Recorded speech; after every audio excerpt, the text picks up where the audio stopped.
Thank you. Welcome, everybody. I'm Jelle and I will take you through today. And we will start with a panel discussion. And as Carlo announced already, this panel discussion will be on the EU AI Act. And it will be led by, well, it will start with an introduction, with a presentation, and then we will have the discussion here. So right now, I would like to invite to the stage four very interesting panelists. Jelle Donders, Koen Holtman, Wouter van der Loop, and Susan Hommerson. And Susan is the policy officer at the TU Eindhoven, and she will start with the presentation now. And after that, we will kick off the panel discussion. Thank you very much. Thank you. Thank you very much for the introduction, and good morning to all of you. Now, before I start with giving you an overview of the AI Act, I would like to know from you in the audience, who thinks the AI Act will have an impact on your work or your life? Oh, that's many, many hands. That's very, very good, because this was indeed my start-off message. The AI Act will have an impact on you, whether you're a researcher, whether you work in industry, whether you work for a government. If you have something to do with AI, you will become, at some point, very familiar with the AI Act. So let's get started. What is the AI Act? It is indeed a European regulation. And this European regulation is really there to create a single internal market. So this means that if you adhere to the Artificial Intelligence Act in the Netherlands, you also adhere to it in France or in Austria or any other EU country. Now, the most important thing is that it tackles the risks, risk for safety and human rights for the users of artificial intelligence. And this is when the AI system is being placed on the market or put into use. So this means that research is exempted from the regulation. This does not mean that for you researchers in the room you can lay back, because there is a catch, and I will come to that later. Now, the AI Act is not in place yet. Currently, our European legislators are negotiating the final draft. Hopefully, they will finish in the next weeks/months, and then the AI Act hopefully will become effective the earliest in the beginning of 2026. I do also have to say that if they fail to reach a final agreement in the next upcoming months, then this will be even further delayed because of the European elections coming up next June. So exciting times. The first thing that I want to tell you about the AI Act is that we need to define artificial intelligence. And defining artificial intelligence immediately have to disappoint you, because there is a lot of discussion on what artificial intelligence exactly is. This is a screenshot of the trilogue document, and it perfectly illustrates how European legislation works. On the very left, you see a proposal of the European Commission, and then you have the European Parliament and the European Council. Those are the member states within the European Union having their own version, saying like, I like this part of the text, I don't like that, and we want to add that. Yeah, and maybe in the fourth floor you can come up with your own definition. But the basic idea is that the three of them have to work towards some sort of consensus. Now, what I want you to take away from this slide is that words really matter. A couple of words, extra or less, can bring, for example, simple software into the scope of the AI regulation or out of the scope of the AI regulation. So this is something that we will follow up in the next upcoming months. Now, the second thing that I want to share with you is that the AI Act is not a standalone regulation. It is part of a European strategy to enhance artificial intelligence. And therefore, and I don't mean to scare you, there are more regulations. This is a slide made by Kai Zenner. He works in the European Parliament. The dark blue legislations are already in place. The lighter blues are currently being developed, and the very, very light blues are in progress now at the moment, or are planned to be developed. Now, this does not mean that you have to know all of these regulations, but depending on your AI technology, at least some or parts of these regulations will be applicable to your product. So let's dive a little bit into the AI Act. The AI Act itself follows a risk-based approach, and this means that artificial intelligence is divided into several risk categories, starting in the top with unacceptable risks. These are prohibited technologies like social scoring. Social scoring is, for example, when you give me points for my social behavior or you give me minus points. That's also possible. The next category, high risk requirements, we'll go into detail later. So we'll go to the limited risks. These are your chatbots or your deepfakes. So you know these. These would need to fulfill at least transparency requirements, meaning that I have to know that I'm interacting with an AI tool and not with a real person. And then on the bottom, you have minimal risk. These are your simple softwares like spam filters, and for them, only voluntary standards apply. However, the majority of the AI Act is really all about the high-risk categories, because that is where the most of the tension lies. So what are high-risk categories? Basically, you can divide them into two categories. One category is a high-risk system as part of a safety component of a product that already needs conformity assessment. So you can think of medical devices, you can think of digital toys, robots, 3D printers, cars. These products are already highly regulated by the EU, and any AI system in these fields automatically makes it a high-risk system. The other category of AI systems is area-dependent. Any AI system in either a critical infrastructure, education, employment, having access to private or social benefits or finances, for example, law enforcement or the judicial system, migration, these are the areas, if you have an algorithm, it is automatically high risk. So then, what does it mean to have a high-risk AI application? For developers, they would need to adhere to a number of requirements. The first thing that you have to do is determine the intended use of your AI system. And based on this intended use, you set up a relevant risk management/quality management system. And then you would have to follow the requirements on the right in a life cycle approach, starting from having good and reliable data, keeping up with documentation and logging, ensuring transparency also in your system, and also maybe in a later, when you're a little bit further into the development, you ensure human oversight built into the system. So human oversight could, for example, mean a stop button when a machine, for example, would get out of control. And then the last category is about the technical requirements. It's about robustness, accuracy, and cybersecurity. Now, for these requirements, also official standards are being created, and my fellow panelist, Koen, is one of the people who is actually working currently on these standards. This lifecycle approach, by the way, is also the tricky part for researchers, because if you, as a researcher, at some point have something tangible, what you would like to further develop into a product, or you work with industry, for example, then actually those logging, those first requirements that you do have to do in the beginning of the life cycle would have somehow applied. And what I want to say with this is that the difference between research on one hand and developing on the other hand is not that cut clear.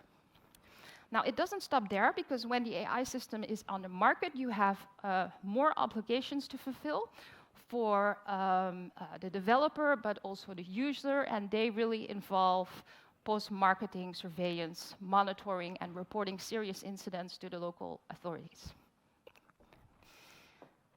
Now, let's just make a little sidestep to generative AI. because I think you're probably also wondering how generative AI will be regulated. And this is actually a very good question, because generative AI was not part of the first draft. This was something that was drafted in the last couple of months, when, of course, ChatGPT came onto the stage. Now, what is written in the text at the moment is that these generative AIs need to fulfill a number of transparency requirements. One, making sure that the outcome of the generative AI is not have illegal content. Second, the content, you have to disclose that it was generated by AI. And 3, you have to take into account copyright. So you need to publish summaries of this data. Now, there's a lot of discussion in the European Union on what else we need to do with these kind of generative AI. The discussion does not only take place inside the EU, but also with the United States, with Asia, Asian countries, with England, because what we ultimately want is to come up with global standards on how we deal with artificial intelligence, generative AI in this sense. So to sum up, the AI Act lays out rules for artificial intelligence within the EU framework for a digital strategy.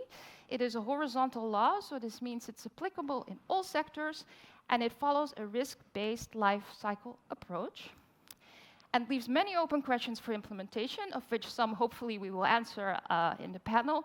But for now, this is all that I wanted to share with you, so thank you very much, and looking forward to see you today.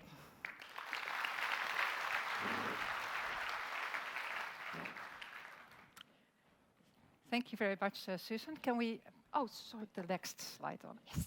Yes. Well, here we have the panel for today. And I would like to ask a question to this panel, and I will go to you one by one.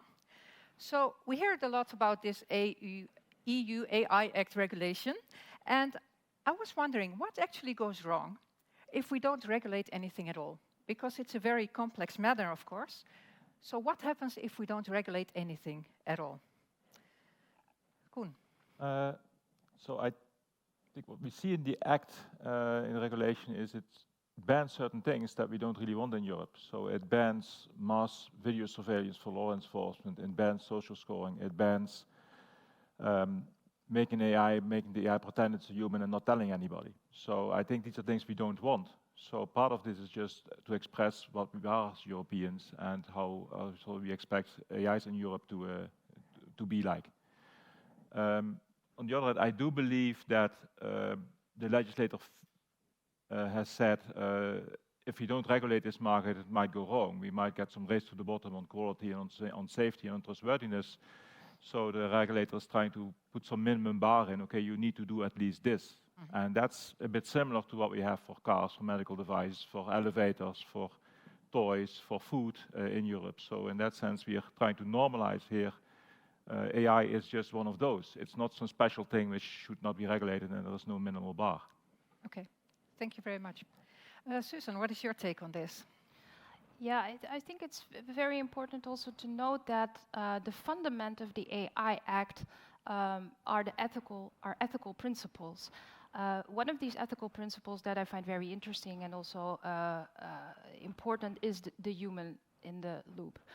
I think a lot of people, and probably not you guys, but are under the impression that artificial is a force of nature by itself, and it's really not. Artificial intelligence is really here to serve humanity and not the other way around.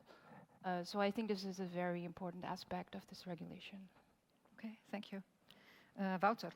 Yeah, I also think we would somehow lose control, and I do not mean lose control in the sense that AI will take over the world and we have no control, but control on when it goes wrong, right? We don't know how something happens, how results came about, who's accountable. So I think it's also very good to know why something was developed and how you should use it, and in that regard also be able to enforce when it goes wrong. You saw it also in the GDPR, that well, we had a privacy law or a directive before the GDPR. Nobody really, cared. Well, okay, I cared, but some and the professional community cared, but the fines were very low, and yeah, so it was more costs to do something than do nothing. And then GDPR came, and then it's a pity to say, but when fines get higher and higher, then people start to move. It should not be that way, but it is the world we live in, and I guess that's also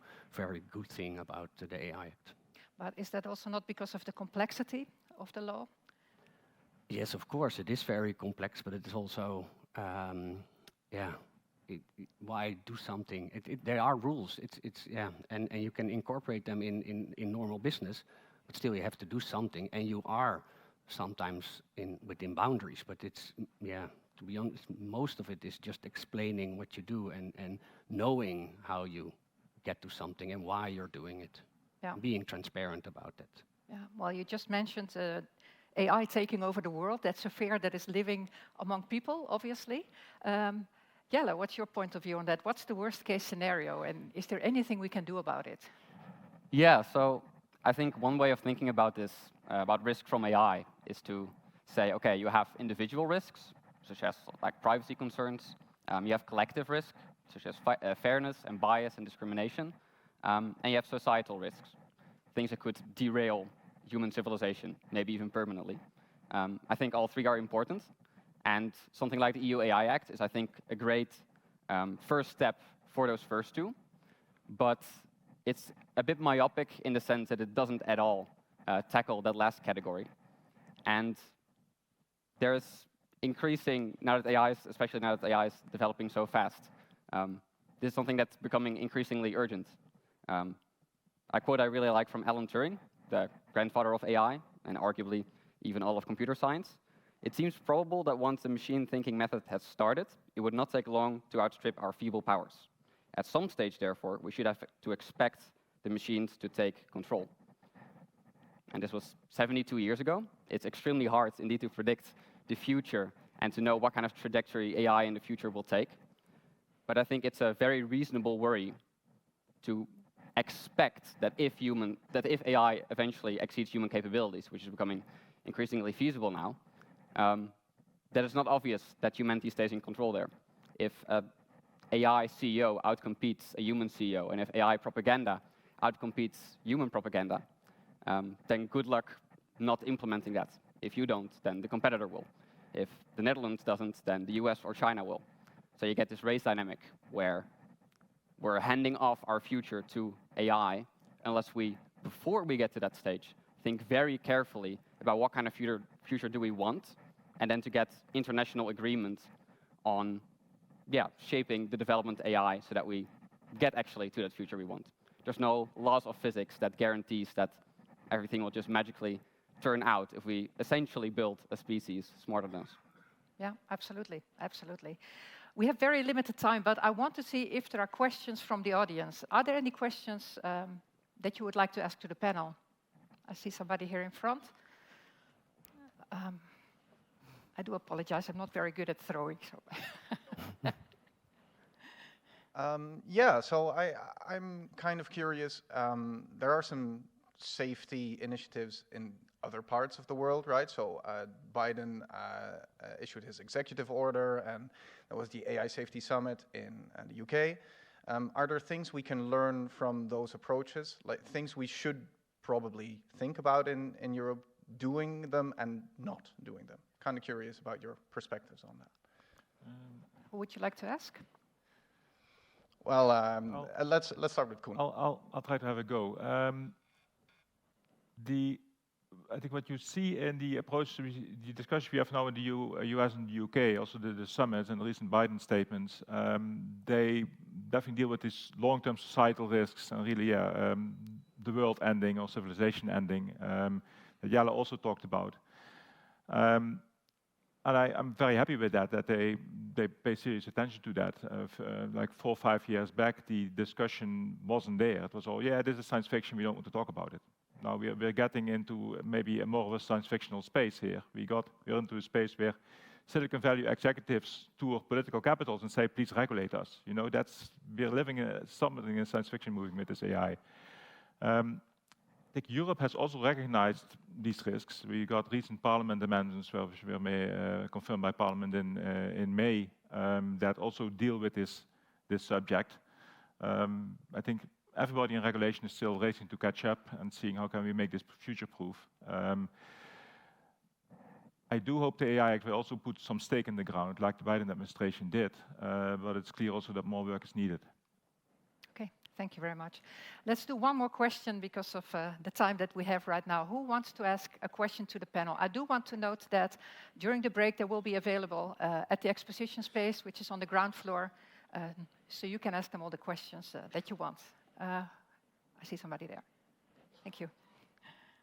Hello, my name is Adam Broniewski. Susan, in your slide you said the AI Act is looking to prevent generating illegal content, which just got me thinking about what role does freedom of speech have to play in this, and is AI, generative AI, does it have stricter requirements when it comes to freedom of speech? Well, the first thing that really comes into mind is actually a different law, which is called the Digital Services Act. That has come into place right now, and this law is really in place to tackle hate speech and also illegal content on social media platforms, like bigger platforms. And I think this is also a very, very difficult point of discussion. Because what exactly is fake news, for example? This will be highly debatable. But I know that the European Union wants to tackle this, but this will automatically indeed create a societal debate on what is acceptable and what is not acceptable. And I think the AI Act will also contribute to exactly these points. So I cannot give you a straight answer to that, only that yes, this is something that as a society we do have to think about. Okay. Well, thank you very much. Thank you very much for your questions, and thank you very much to the panel, to Jelle, Koen, Wouter, and Susan for their very interesting point of view. Like I said before, if you have any questions, you can approach them during the break. They will be at the ground floor near the dome. So for now, thank you very much, and we will continue now with the keynote. Thank you.